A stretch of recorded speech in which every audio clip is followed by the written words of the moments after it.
Então, primeiro deixa eu falar um pouco da reunião de ontem. Ontem o presidente Lula convidou o presidente Rodrigo Pacheco, presidente do Senado, para conversar aqui no Alvorada. Foi uma conversa longa, com assuntos gerais. Acho que o presidente estava preparado para ficar mais de 20 horas junto com o presidente do Senado na ida para a China, iam ficar a semana. Ele falou assim, chama ele aqui que eu quero conversar um pouco sobre algumas questões que a gente ia conversar lá na China. Então foi uma conversa geral, tratou, por exemplo, da agenda internacional do presidente Lula. O presidente Lula passou para o presidente Pacheco, né, um conjunto de atividades internacionais que o Brasil é convidado, ou seja, o Brasil voltando a ter esse protagonismo internacional. Falou que em Portugal, 23, 24, 25, tem um encontro da cúpula com Portugal, no marco do Prêmio Camões. Vai ter uma cimeira de empresários, encontro de empresários em Portugal no final de abril. Falou do convite que ele vai confirmar em maio, está no Japão. O Brasil foi convidado para participar da reunião do G7. Falou da agenda do Mercosul no segundo semestre e comentou também com o presidente Pacheco que está em tratativas ainda, tanto o governo chinês quanto o governo brasileiro estão em tratativas de uma definição de uma nova data para a missão à China. Ainda não está definida essa data. O governo chinês já sinalizou que tem todo o interesse em que ela aconteça o mais breve possível. O presidente Lula também já se colocou à disposição do governo chinês da possibilidade de se firmar uma nova data. E, entendo essa data, o presidente Lula mais uma vez reforçou o convite ao presidente do Senado para estar junto com ele na missão à China quando a data for definida. O próprio presidente do Senado sinalizou, eu reafirmei também as tratativas que nós já estamos fazendo com o presidente da Comissão de Relações Exteriores, o presidente Renan,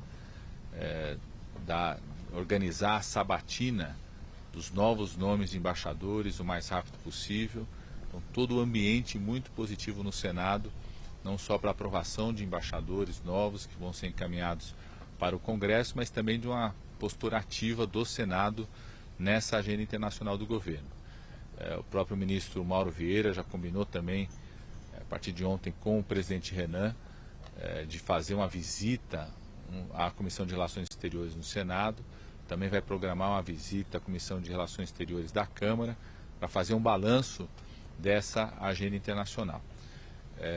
O presidente do Senado sinalizou ao presidente Lula que o Senado, inclusive nas tratativas dele com o presidente Lira da Câmara, estão construindo um ambiente para que a gente possa cumprir o calendário de votações de projetos importantes. Primeiro, o marco fiscal, assim que for encaminhado para o Congresso, deu a sinalização de que tem um ambiente muito positivo para o debate, para a aprovação o mais rápido possível. O presidente do Senado, inclusive, informou que o presidente do Banco Central vai na próxima semana na Comissão de Assuntos Econômicos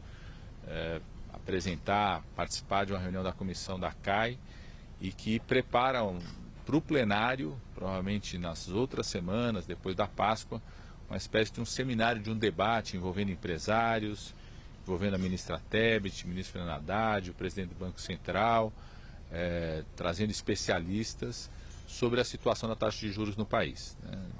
Tem um sentimento de lideranças políticas, de empresários, de economistas, de que o Brasil vive uma taxa de juros que é desproporcional quando a gente compara com os outros países.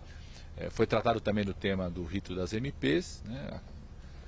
Nós acreditamos que vamos construir um ambiente tanto na Câmara como no Senado para que a votação de projetos tão importantes como o Bolsa Família, como a recriação do Ministério da Cultura, a recriação do Ministério da Igualdade Racial, o novo Minha Casa Minha Vida, a pauta do CARF, projetos que fazem parte da recuperação de receita do país, que vão ser votados, garantir a votação desses conteúdos, tanto na Câmara quanto no Senado, no calendário até o final de junho, que é o prazo para votação de várias das medidas provisórias que foram encaminhadas.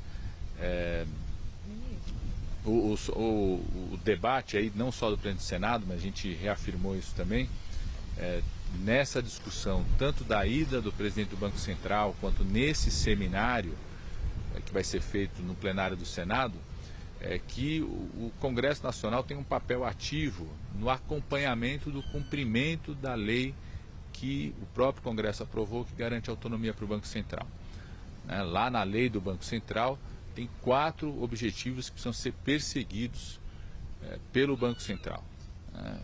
Fomento ao pleno emprego, suavizar as flutuações de atividade econômica, garantia da estabilidade econômica e a efetividade do sistema financeiro. Então que o Congresso tem uma postura cada vez mais ativa de acompanhar se esses objetivos estão sendo cumpridos ou não. Então acho que esse vai ser um debate, vai ser o centro do debate, na minha opinião. Nós estamos orientando os líderes do governo, estamos discutindo isso também com os líderes da oposição, que o centro do debate no seminário, aí, no plenário do Senado, seja exatamente esse. Estão sendo cumpridos ou não esses objetivos que estão na lei do Banco Central, garantir a autonomia do Banco Central. Ministro, o senhor falou sobre o rito das MPs e, querendo ou não, ainda está havendo um impasse. Ontem o próprio presidente Pacheco disse, depois da reunião com Lula, que não há, talvez ainda um entendimento, não está sendo bem recebida essa proposta do Lira. Queria saber do governo se vocês já trabalham com um plano B, então, de reenviar por meio de projeto de lei, porque senão, se continuar um impasse, o governo é mais prejudicado.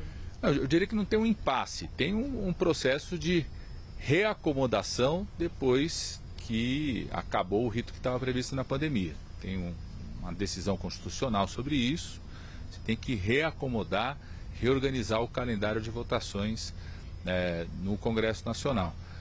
Eu acho que está andando bem. O que eu ouvi dos líderes, tanto da Câmara quanto do Senado, um ambiente para que a gente possa garantir a aprovação dos projetos.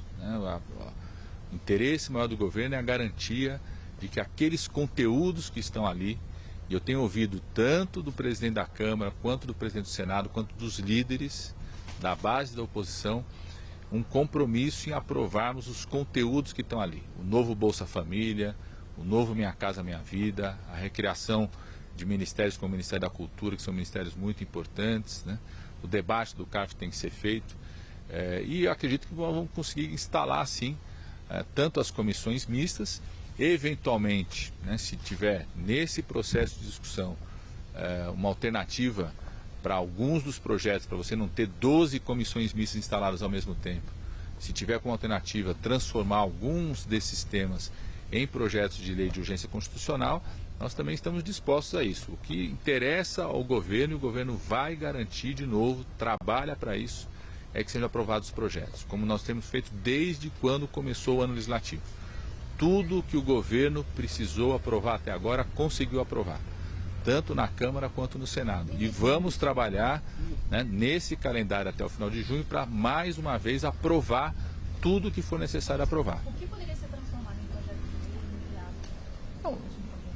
Não, nós queremos instalar todas as comissões mistas, né? Aí vamos discutir se você instala 12 comissões mistas ao mesmo tempo, se eventualmente você não vai instalar as 12, você vai discutir de uma parte delas não ser instalada, porque você não tem nem senadores, parlamentares, né? É uma questão quase quantitativa do funcionamento, de você ter várias comissões mistas tendo que funcionar ao mesmo tempo. Então, eventualmente, podemos discutir tanto com os líderes, tanto da Câmara quanto do Senado, eventualmente, se for necessário, de transformar alguns desses conteúdos em projeto de urgência constitucional para que você não, né, o trabalho ali facilite você não ter várias comissões mistas instaladas ao mesmo tempo.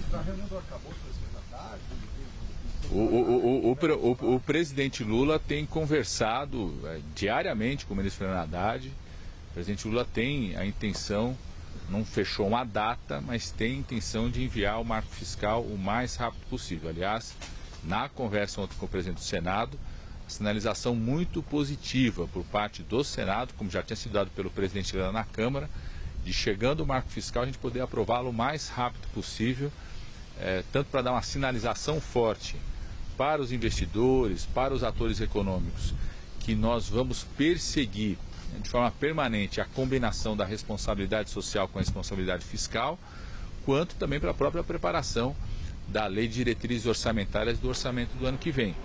Então é muito importante a aprovação do marco fiscal, concomitantemente com a aprovação da Lei de Diretrizes Orçamentárias, para preparar as regras para o orçamento do ano que vem, que deve ser encaminhado em agosto. Então, um ambiente muito positivo. A gente tem conversado diariamente com o ministro Fernando Haddad, deve conversar hoje de novo. com o ministro Fernando Haddad para fecharmos aí, depois de tudo aquilo que ele ouviu, ele conversou com o presidente da Câmara, do Senado, líderes, fechar a proposta da nova regra fiscal para o país.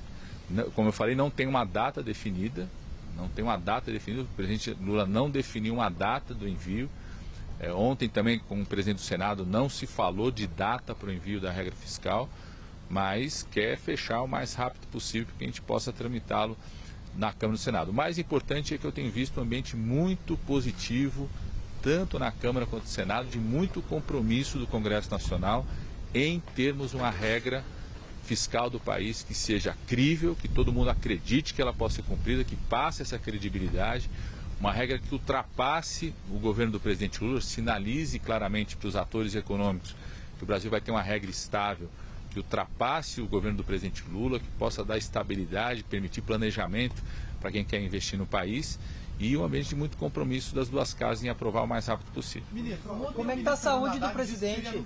Está ótimo, o presidente está muito bem de saúde. Ele queria hoje já voltar para o Palácio do Planalto, a gente que vetou. Ele recebeu um veto ministerial e médico da minha parte ontem, da doutora Ana, da equipe médica que conduz e acompanha o presidente Lula, a doutora Ana, o doutor Calil.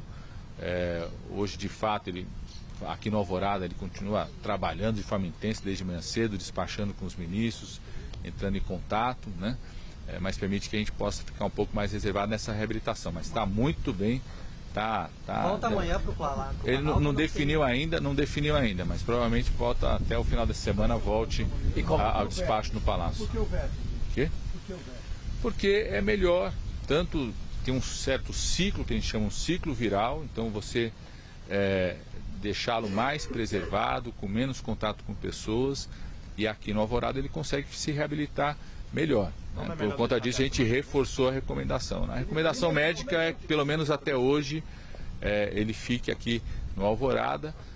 Ao longo do dia, tanto a equipe médica quanto o próprio presidente pode decidir de retornar amanhã ou não para o Palácio. A segurança de Brasília está se reorganizando para a volta do ex-presidente Jair Bolsonaro amanhã, inclusive a esplanada vai ser fechada. Essa questão de segurança, com esse dia um pouco mais tenso, vai interferir na decisão do presidente de Não, de maneira alguma, né? Não só, primeiro que é de responsabilidade do GDF, né? Cuidar disso, e acreditamos que o GDF vai tomar todos os cuidados, as precauções em relação a isso. De qualquer manifestação, né? Qualquer manifestação que tenha, é responsabilidade do GDF garantir a segurança em Brasília. Certamente vai ter a responsabilidade em relação a isso, mas isso não interfere em nada em qualquer passo do presidente, né? O presidente acorda de manhã, trabalha ao longo do dia pensando no povo brasileiro, como a gente aprovar os projetos mais importantes que precisa aprovar, está se dedicando à coisa do marco fiscal, o papel do Brasil no mundo. Ele tem buscado informações de como que foi o encontro dos empresários lá na China, as atividades que estão acontecendo na China. Tiveram várias atividades que aconteceram que não estava prevista a presença dele, né? Está preocupado com o povo brasileiro. Ministro, ainda assim, como é que o Palácio do Planalto vê essa volta do ex-presidente? Não vê. Teme novos protestos? Não vê. Né? Não cabe ao Palácio do Planalto ver a circulação de qualquer pessoa que se declara de oposição, muito menos no ex-presidente que fugiu do país, né? Quem tem que ver é ele, né?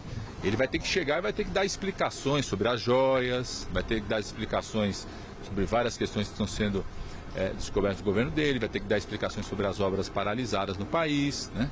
Ele que tem que ver como que está se organizando para a sua volta. Na sua visão, não como Não, pelo contrário, pelo contrário. Dado dia 8, toda aquela questão. Não, eu particularmente não tive nenhum contato com o GDF e como, né, são manifestações absolutamente normais, né, são manifestações que acontecem, é de responsabilidade do GDF cuidar da segurança dessas manifestações. O presidente Lula comentou alguma coisa sobre a volta? Não. É isso? Obrigado, ministro. Tchau.